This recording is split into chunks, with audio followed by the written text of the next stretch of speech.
In this fourth screencast on Notability, I'm going to talk about settings, syncing, and sharing.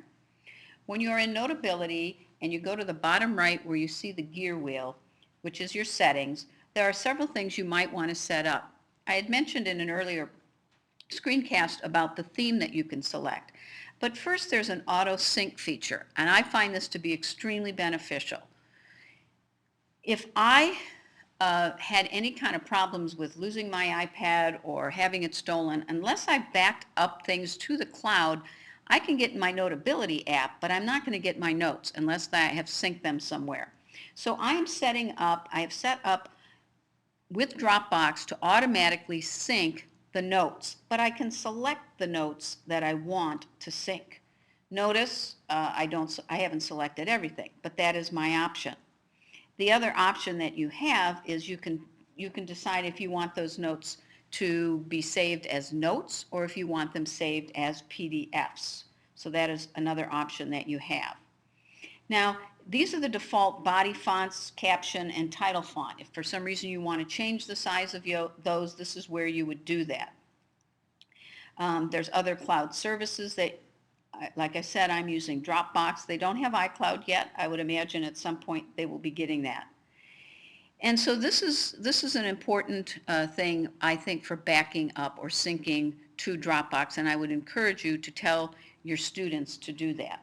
But let's also talk about sharing. If I wanted to share, let's get back to Notability, if I wanted to share one of the files that I made, let's go into my now let's go to history, and let's go to our iPad workshop, and let's say that this was a file that I wanted to share with somebody. When I take this file, I can open it and review it, but if I click up here on the export button, I have several choices. I don't have to just email it. Right now I could, if I wanted to email it, I could just click on email, but I have a choice of formats as well.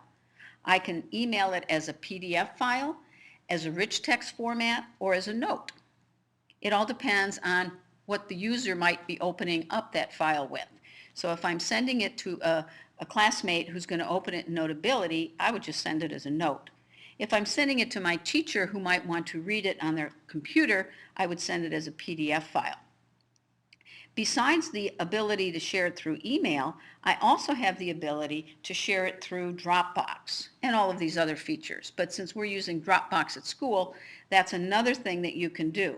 You also have the same option to choose what format, PDF, note, and when you send to Dropbox, you also have the option to decide what folder it's going to be sent to. So I can click here and I can find whatever folder it is that I want that to be put in. I'll say Notability, and now when I say export to Notability, I can say send to Dropbox, and there it goes, and you can see that it's working. So basically these are the important features of using Notability. If you have any questions, remember that you can also go to the little help question mark wheel in Notability itself, and they have lots of answers to questions that you might have.